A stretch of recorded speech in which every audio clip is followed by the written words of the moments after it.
Bonjour, donc je vais vous présenter le résultat d'un travail que nous avons réalisé cette année et sur lequel nous avons communiqué en début d'année avec Michel Grossetti dans le cadre en fait d'un colloque de physique dont le thème était ordre et désordre. Donc ce travail a donné lieu à un article de conférence qui paraîtra prochainement dans les actes de la conférence. Il s'intitule L'organisation spatiale de la recherche française à travers les publications savantes, régularité des tendances de long terme et désordre des politiques publiques. Donc le point de départ était l'idée que les politiques publiques agissent en général sur des tendances qu'elles essayent d'infléchir.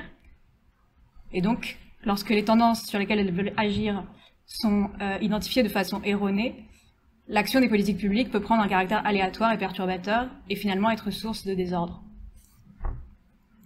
Donc on aurait d'un côté les tendances de long terme qui représentent un ordre et les politiques publiques qui peuvent apporter un certain désordre. Appliqué au cas de la recherche, nous voulons montrer que certaines des politiques actuelles sont fondées sur une vision des tendances de long terme qui sont erronées.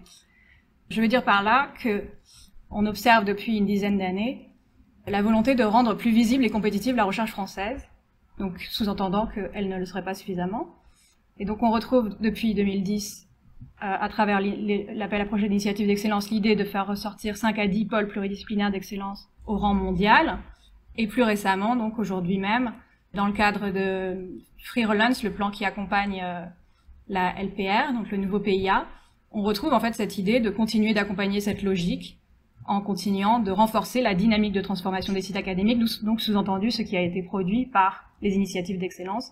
Et au-delà, dans la LPR, on retrouve l'idée qu'il faut maintenant faire émerger des pôles universitaires d'innovation. Donc encore une labellisation d'une quinzaine de pôles, donc toujours cette idée d'une 10 ou 15 pôles qu'il faudrait soutenir.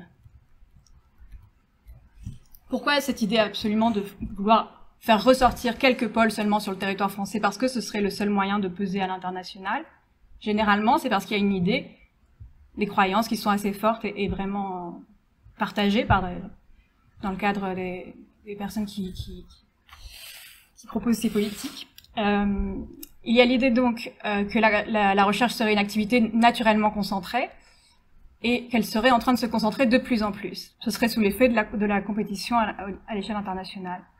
Il y a aussi l'idée que cette concentration croissante viendrait d'un effet de masse critique, c'est-à-dire que les chercheurs seraient plus productifs dans les zones où il y a beaucoup de chercheurs, parce qu'ils seraient attirés par les zones où il y a beaucoup de chercheurs, parce que le fait d'être très nombreux en un endroit faciliterait l'échange des idées et donnerait lieu à de meilleures recherches. Il y a donc aussi l'idée associée à ces trois idées précédentes, que ce sont dans les grands sites que l'on est le plus central et que l'on est le mieux intégré dans les réseaux de collaboration mondiaux.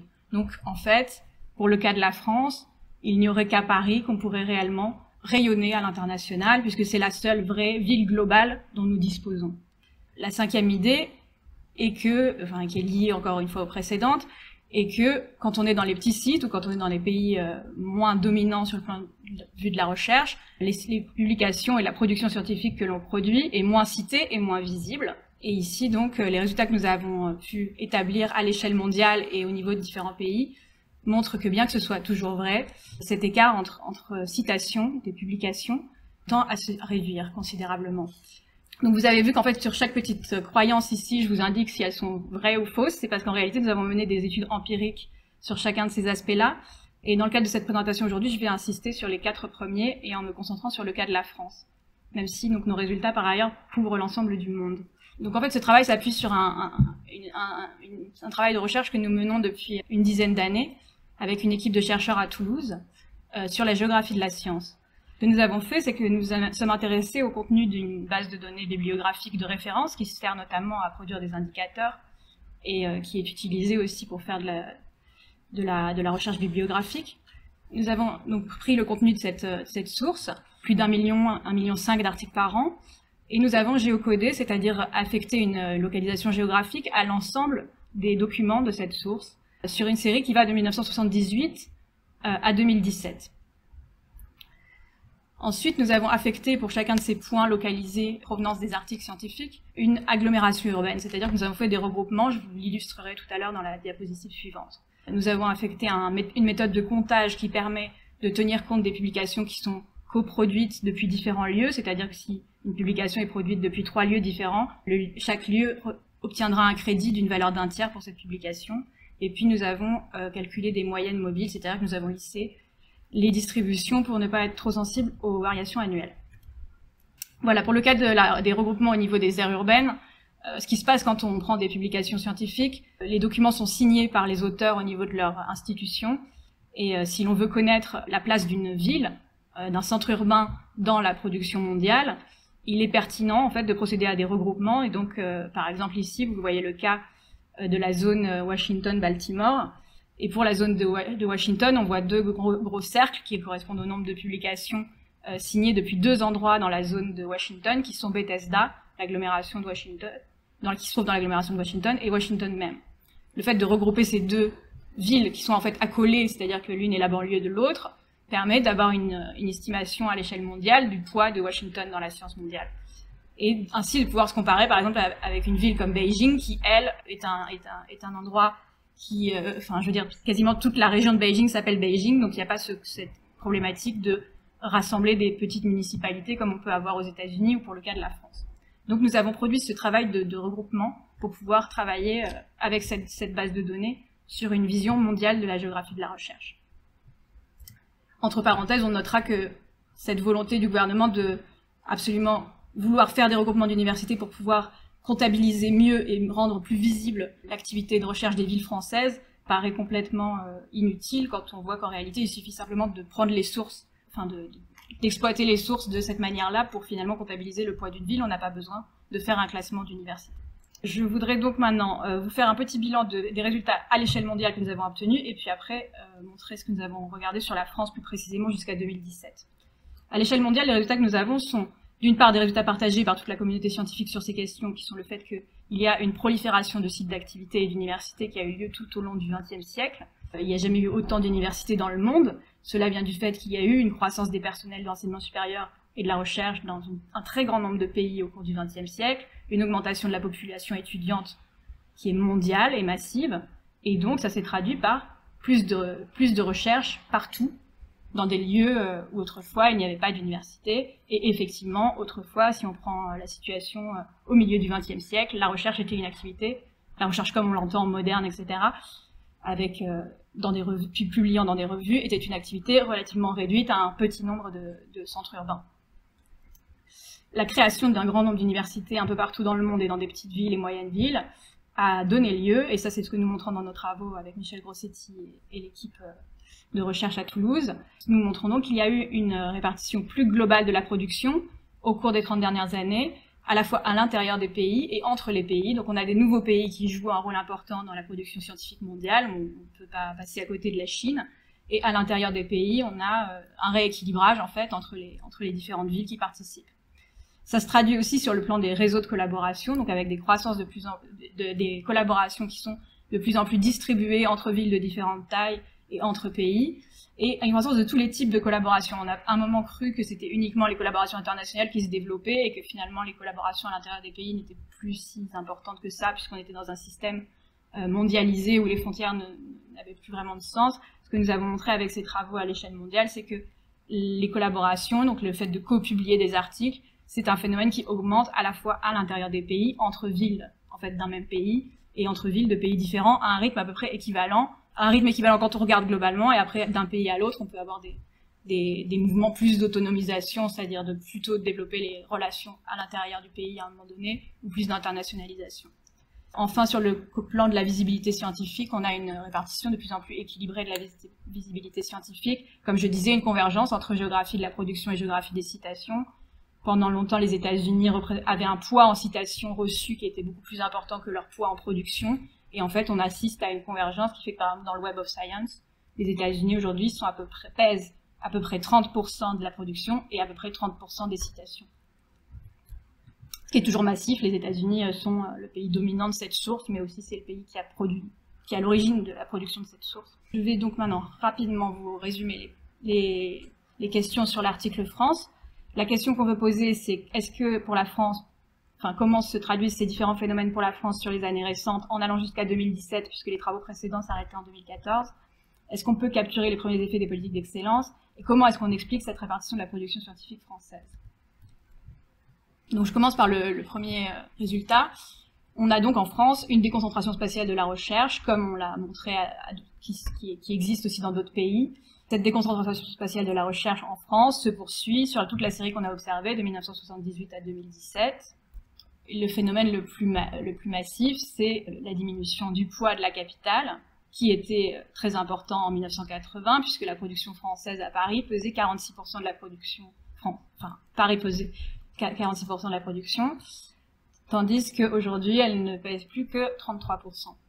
Donc il y a eu 13 points de moins pour Paris, au bénéfice des autres centres universitaires, et tous les autres centres universitaires. Ici, nous distinguons les centres académiques, donc c'était les villes qui disposaient déjà de facultés en 1870. Ensuite, les autres sites universitaires, donc qui ont disposé d'universités à partir des années 60-90, au cours des différents plans de décentralisation. Et enfin, les autres villes qui peuvent bénéficier d'antennes, etc. On y reviendra parce que dans les tableaux suivants, je décris les évolutions par ville de ces différents types. Mais bon, ce qu'on observe donc, c'est une déconcentration qui s'est poursuivie, mais légèrement ralentie, il faut l'admettre, entre 2008 et 2016, ce qui pourrait être lié au fait que donc on a plutôt assisté à une reconcentration des moyens et à plus du tout de politique de décentralisation depuis les récentes politiques. Ce qu'on montre aussi dans l'article, c'est que la décentralisation et la déconcentration de la production scientifique en France s'explique avant tout par les universités et par les besoins d'enseignement et de recrutement d'enseignants-chercheurs, pas forcément statutaires, puisqu'on assiste à un recours de plus en plus massif à des personnels précaires. Et notre observation, c'est que c'est plutôt ça qui porte les tendances françaises depuis une vingtaine d'années, puisque quand on regarde en revanche les effectifs dans les organismes, CNRS, INRA, INSERM, CNES, CIRAD, INRIA, on a des effectifs qui sont en fait assez stagnants. Par exemple, le CNRS est passé de 24 000 membres en 1986 à 22 000 en 2013. Donc on n'est pas sur une croissance des effectifs dans les organismes de recherche, avec quelques associations bien sûr entre ces deux dates, mais ce qui s'observe, c'est qu'en réalité, la croissance des effectifs de recherche en France est plutôt portée par les universités. Il y a deux exceptions, l'INSERM et l'INRIA, qui ont gagné des membres entre les années 80 et les années 2010. Ici, je vous donne le détail, mais je ne vais pas m'attarder trop longtemps sur la part de chaque ville, selon les différents types qu'on a identifiés dans la production française. Donc quand on enlève Paris, qui a perdu donc 13 points dans son poids français, on voit que les autres villes qui disposaient déjà d'une université en 1870 sont globalement soit restées stables, soit en progressé. La seule exception, c'est Strasbourg, qui a perdu en poids en passant de 4,5% de production française à 2,6% en 2016. Cette baisse, pour nous, n'est pas quelque chose qu'on a étudié de près et qui cela mériterait sans doute une investigation un peu plus poussée. L'hypothèse que nous avons, c'est que c'est avant tout lié à la dynamique de la démographie étudiante. Donc on assisterait à une moins forte dynamique étudiante récemment dans l'est de la France, alors qu'au contraire, du côté de Toulouse, il y a eu une plus forte dynamique étudiante, ce qui permettrait en fait d'expliquer ce rééquilibrage dans les recrutements d'enseignants-chercheurs sur les années qui sont observées ici. Il y aurait une ironie en fait à interpréter cette évolution de Strasbourg en pensant au fait que Strasbourg a été leader comme ville pour expérimenter toutes les récentes politiques d'excellence. Et donc, en un sens, si on considère que l'indicateur de production scientifique est un indicateur d'excellence, on aurait tendance à vouloir conclure que ces politiques ont échoué, mais je ne pense pas que ce soit la manière dont il faille le voir. Ensuite, si on s'intéresse aux autres capitales régionales, on voit à nouveau des évolutions, soit un petit peu des stabilités, soit des évolutions, des fortes croissances. La plus forte croissance ici, c'est Nantes, en fait, qui, entre les années 80 et 2016, en fait, a repris un poids qui correspond davantage à sa place dans la hiérarchie des villes françaises, puisque c'est une ville assez importante qui n'avait toujours pas d'université jusque dans les années 60. Et donc, le fait d'avoir eu cette université dans les années 60 a participé à lui redonner une importance dans le monde de l'enseignement supérieur et de la recherche. Si on passe ensuite aux autres capitales départementales, on observe ce même phénomène que pour Nantes à Nice, qui a aussi eu son université à la fin des années 60. On a aussi une dynamique forte à Angers et à Brest. Comment on explique ces évolutions? Comment on explique que certaines villes se mettent à plus publier? Ce qu'on a vu, c'est qu'en fait, ce qui explique le mieux le fait de plus publier, c'est le fait qu'il y a plus de chercheurs à un endroit donné, à un moment donné. puisqu'en fait, ce qu'on montre pour une année donnée, c'est que le meilleur prédicteur du nombre de publications scientifiques d'un lieu, c'est son nombre de chercheurs. On a montré, on a essayé de travailler sur cette idée que peut-être il existait un effet de masse critique, c'est-à-dire qu'à partir d'une certaine taille de ville, à partir d'un certain nombre de chercheurs en un lieu donné, il y aurait par un effet magique et cumulatif une plus grande productivité des chercheurs, mais c'est pas ce que nous avons observé. Donc ici, je reviens rapidement sur les raisons qui expliquent cette idée qu'il y aurait une masse critique, ces effets cumulatifs, cette croyance dans un effet un petit peu, dans une main invisible qui viendrait donner plus de force au plus grand pôle. C'est une idée en fait qu'on peut retracer comme venant un petit peu de l'économie géographique. On associe depuis très longtemps l'idée que la concentration des activités économiques favorise l'innovation en utilisant des notions qui sont celles d'économie d'agglomération, d'économie d'urbanisation. Mais ça ne portait pas du tout sur les activités de recherche, ces théories-là. Mais à partir des années 90, il a commencé à y avoir certains chercheurs en économie régionale qui ont voulu transposer cette idée que la concentration est favorable à la production de connaissances, à la circulation des savoirs, pour expliquer notamment des phénomènes comme la Silicon Valley ou ce genre de choses. Et donc ces chercheurs se sont d'abord intéressés effectivement aux effets de proximité géographique, mais petit à petit, tout ce champ de recherche en économie régionale et en géographie de l'innovation a mis en évidence de plus en plus le fait que le savoir circulait aussi à distance par des effets de proximité qui ne sont pas que spatiaux, mais qui sont aussi sociaux et organisationnels, et que par exemple la mobilité temporaire pouvait permettre des échanges de connaissances. Et donc en fin de compte, on n'a pas forcément une meilleure, une performativité plus importante de l'échange de connaissances en étant au même endroit tout le temps qu'en se voyant de manière temporaire. Ce qui vaut aussi à l'intérieur d'une ville, d'une aire urbaine. L'idée qu'il faudrait tous localiser exactement au même endroit dans le même quartier ne tient pas tant. On a plutôt l'impression que l'aire qui fonctionne, c'est celle, si on veut faire des échanges scientifiques réguliers, l'aire urbaine est suffisante. Donc enfin, on aurait parmi ces gens-là qui ont pendant longtemps un petit peu réfléchi à ces questions de concentration, finalement maintenant une réflexion plutôt sur les réseaux et l'importance des échanges entre territoires. Mais l'idée elle-même que la taille des villes a une importance sur la productivité de la recherche revient récemment dans des travaux de physique statistique et de sciences de la complexité, ou sciences des villes, on pourrait dire. Il y a notamment des chercheurs à Santa Fe qui défendent cette idée, parce qu'ils observent dans des distributions que la recherche est plus présente dans les grandes villes, et ils en déduisent que c'est un effet naturel, que ça s'est produit par le fait que les grandes villes étaient plus des lieux qui permettaient une meilleure créativité, etc. Donc en fait, on retrouve cette idée dans des travaux assez récents. Donc pour essayer de discuter ça, nous avons pris pour la France le nombre de publications de toutes les villes en 2016. Nous avons pris les effectifs de recherche en 2014 et nous avons simplement effectué une simple régression linéaire sur le logarithme de chacune de ces deux distributions qui a abouti à donc nous expliquer 92% des variations de production scientifique par ville. 92% des variations de production scientifique par ville seraient expliquées par ce modèle et donc simplement par le nombre de chercheurs dans chacune des villes. Si on s'intéresse plus précisément qu'aux sites qui comportent des laboratoires CNRS et qu'on ajoute les effectifs CNRS et les effectifs étudiants, on arrive à une explication qui va jusqu'à 98%, avec un écart au modèle qui serait uniquement corté. Donc on en déduit que le nombre de publications est une fonction du nombre de chercheurs et qu'il n'y a pas d'effet de concentration. On a aussi fait une autre étude en regardant avec le nombre de publications par chercheur et par ville, en faisant une autre approche. On observe aussi cette idée qu'il n'y a aucun effet de taille mesurable en fait, pour expliquer la production scientifique. Ici, je vous détaille simplement les données d'effectifs qu'on a utilisées, c'est par curiosité. Donc, ce sont les données des DADS, des déclarations annuelles des données sociales, qui nous ont été données par l'INSEE. Donc, nous avons pris les personnels professeurs, personnels d'enseignement temporaire, les directeurs et chargés de recherche, les ingénieurs d'études, les allocataires de recherche publique. Voici ici donc la régression linéaire dont je parlais sur l'ensemble des 114 sites publiants disposant de personnel académique. On peut ici assez bien voir que, surtout pour les plus grandes villes, on explique assez parfaitement le nombre de publications d'une ville par son nombre de chercheurs. Pour les plus petits sites, c'est plus compliqué. Et une des raisons pour cela est que les pratiques de publication depuis les petits sites sont un peu plus floues, c'est-à-dire que, je vais l'évoquer pour terminer, les chercheurs des petits sites ne signent pas toujours depuis là où ils se trouvent. Ils ont tendance à indiquer plutôt le lieu de leur laboratoire central d'appartenance qui se trouve généralement dans une ville plus importante. Ce qui nous fait perdre un petit peu dans le calcul de leur production scientifique. Là, ce serait pour si vous étiez intéressé par le modèle multivarié, donc celui qui s'intéresse qu'aux sites CNRS, en ajoutant d'autres variables, mais je ne vais pas le détailler. Et je termine par parler du cas des petits sites. Nos résultats montrent que les petits sites ne sont pas moins insérés aux réseaux internationaux, que l'écart de citation entre petits et grands sites se réduit, et que les petits sites ne font pas que de la recherche appliquée.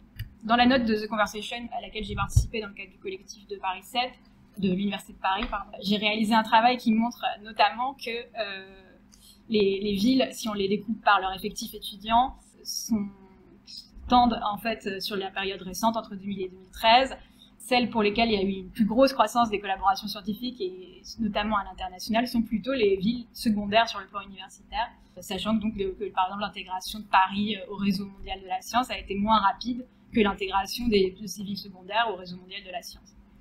Si on regarde plus précisément le cas des petites villes françaises, on fait référence ici au travail de Béatrice Millard et Michel Grossetti sur le cas de la chimie, qui montre que donc, pour le cas de la chimie, comme pour le cas des autres disciplines, on a une baisse du poids de Paris dans la production mondiale, mais que cette baisse du poids de Paris dans la production mondiale s'accompagne aussi d'une baisse dans les citations reçues, avec donc une augmentation du poids des petites villes et des villes moyennes dans la part de citations reçues par les publications. Donc c'est pour vous illustrer ici le fait que ce n'est pas seulement la production qui se déconcentre, c'est aussi la visibilité de cette production.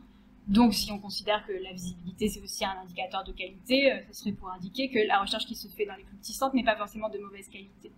Ensuite, si on regarde plus précisément les types de spécialités qui sont menées dans les petites et les grandes villes, et que l'on distingue pour la chimie spécialités plus fondamentales et les spécialités plus appliquées, on observe en fait que, de même, qu'elles ont gagné dans leur part de spécialités appliquées, les petites villes ont aussi gagné en part de spécialités plus fondamentales. Donc ça, c'est pour vous renvoyer à un article qui est indiqué là dans le diapositive. Enfin, sur le cas des petits sites, je vous ai dit qu'il y avait eu des études qui ont été faites, notamment récemment, tout récemment, au mois de juillet, une étude qui est sortie pour la région Occitanie, sur les dynamiques spatiales de l'activité scientifique de la région Occitanie, et qui montre ici une carte de la production scientifique avec en rouge les endroits où les taux de croissance ont été les plus importants, et on voit donc que les taux de croissance de la production scientifique sont plus forts dans les centres secondaires comme Albi, comme Bagnols-sur-Seine, comme Florac.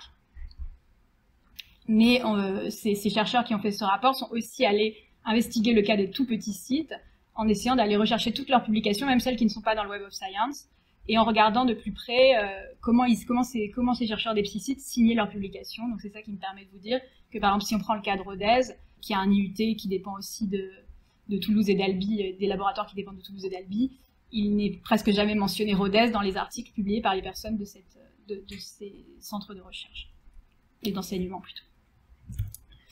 Et pour autant, donc une fois que les deux chercheurs qui ont travaillé à ce rapport ont récupéré toutes les publications qu'ils ont pu trouver associées à des chercheurs de Rodez, et qu'ils ont utilisé une application permettant de repérer les collaborations entre villes menées par ces chercheurs, on voit que ce sont bien des collaborations internationales qui sont réalisées depuis Rodez, ville pourtant qui n'est certainement pas au centre des préoccupations des politiques d'aménagement du territoire de la recherche actuelle. Plus récemment encore, nous travaillons sur une étude de la ville de Roscoff qui, elle, dispose, non pas comme Rodez seulement d'un IUT, mais Roscoff dispose depuis la fin du 19e siècle d'une station de biologie marine qui est très réputée à l'échelle mondiale et qui s'insère dans des réseaux internationaux et en même temps, sur le plan du territoire, développe des opérations de lien avec des entreprises de la Blue Biotechnologie. Nous faisons ces études qui nous a permis donc aussi de regarder de plus près la production scientifique de la ville, et l'on voit ici, encore plus que dans le cas de Rodez, une ville petite insérée à l'international avec des collaborations qui s'étendent véritablement partout. Notamment, on notera la spécificité marine de cette répartition mondiale, puisqu'il y a beaucoup de villes côtières qui sont impliquées dans la biologie marine. Donc pour conclure, on identifie de grandes tendances mondiales depuis la fin des années 70, donc sur toute la série que nous avons observée. Nous identifions une croissance de la production scientifique qui s'explique par un accroissement des effectifs étudiants et des chercheurs, et qui a donc mené à un rééquilibrage de la production entre pays et à une déconcentration de la recherche au sein des pays. Et nous avons observé que pour la France, c'était également le cas jusqu'à la période récente, même s'il y a peut-être eu un ralentissement récemment. L'excellence récente n'a pas inversé cette tendance-là, qui est une tendance forte et lourde. En revanche, à côté de cette tendance lourde, il y a des croyances, notamment la croyance d'une concentration croissante de la recherche, donc contre tout ce que j'ai pu vous montrer précédemment, la croyance d'un effet de masse critique, la croyance de la nécessité d'attirer les meilleurs, alors qu'on sait que les scientifiques finalement ne bougent pas tant que ça. Enfin, c'est-à-dire qu'ils bougent beaucoup, mais ils ne sont pas si mobiles que ça, ils ne veulent pas vivre dans 5 ou 6 villes au cours de leur carrière, ils vont avoir 1 ou 2 ou 3 villes peut-être maximum au cours de leur carrière, mais ce ne sont pas non plus des électrons libres, et ils vont à un moment donné se fixer, enfin toutes les études empiriques là-dessus tendent à diminuer cette croyance dans l'idée qu'on aurait un marché mondial du chercheur ultra mobile. Bref, toutes ces croyances-là introduisent des dissonances puisqu'elles interprètent mal la façon dont fonctionne la recherche et ne se fondent pas sur des études empiriques. Et enfin, sur le plan des politiques, ces tentatives de réorganiser le système en croyant accompagner les tendances qui seraient celles d'une concentration croissante, celles de l'effet de masse critique, celles de la volonté des meilleurs de circuler, ont tendance plutôt à introduire un désordre et un manque de lisibilité dans le système, introduire une complexité croissante que nous avons pu observer ces dernières années avec le temps consacré par les chercheurs à redécouper leurs différents systèmes institutionnels. Enfin, je pense ici aux IDEX. Donc c'est plutôt quelque chose qui produit du désordre, mais qui pour l'instant n'a pas véritablement réussi à infléchir la tendance lourde que nous observons. Et on espère que ce ne sera pas le cas avec la LPR. Je vous renvoie ici aux références des articles. Et on parle des publications comme étant la mesure naturelle de la production scientifique, mais on sait bien que tous les articles se valent pas, que dans les fantasmes bibliométriques, et en particulier l'ambition de mesurer la valeur des articles sans les lire. En tout cas, il faut bien faire quelque chose avec cette question. Donc, dans quelle mesure est-ce que les résultats présentés sont robustes si on commence à prendre l'impact factor des journaux de publication ou ce type de mesure bibliométrique? Merci pour votre question. Il y a deux éléments. D'abord, en prenant le Web of Science, d'une certaine manière, on prend la source qui est celle utilisée par la LOLF pour évaluer la production française, avec l'idée que ce qui est dans le Web of Science, c'est la science internationale. Et il ne faut pas oublier que c'est la personne qui a créé le Web of Science, Eugene Garfield, qui a aussi créé l'Impact Factor. Donc l'idée, c'était de savoir quelle revue on allait faire rentrer dans le Web of Science. Donc a priori, une revue qui rentre dans le Web of Science, c'est une revue de qualité, d'après ce critère-là, qu'on pourrait discuter longuement. L'autre réponse, c'est si on regarde plutôt les citations reçues par les articles, et donc à ce moment-là, on intègre un critère qui est un critère qu'on pourrait appeler de qualité, même si moi j'ai tendance à préférer l'idée que c'est la visibilité de l'article qu'on regarde, mais bon, les deux étant liés, c'est une manière de voir les choses. Donc c'est quelque chose qu'on a fait, donc sur lequel on a travaillé ici sur la dernière diapositive. Je vous ai mis le lien vers l'article qui étudie la déconcentration spatiale des activités de citation scientifique. Donc c'est bien ça qu'on a étudié à l'échelle mondiale. Et suite à cet article-là, on a fait une étude supplémentaire qui est parue dans Nature Index avec Guillaume Cabanac et Laurent Gégou sur une déconcentration spatiale également des top cited publications, donc les 1% et 10% des publications les plus citées. Donc ça, c'est pour l'échelle mondiale. Et pour la France, l'article auquel j'ai fait référence tout à l'heure de Béatrice Millard et Michel Grossetti montre que la déconcentration de la production en chimie s'accompagne d'une déconcentration de la production, des citations reçues par les articles. Et aussi dans l'article auquel je vous renvoie, ils ont regardé plus précisément pour les top cited citations en chimie. Et c'était également quelque chose qui tendait à être plus présent dans les villes secondaires.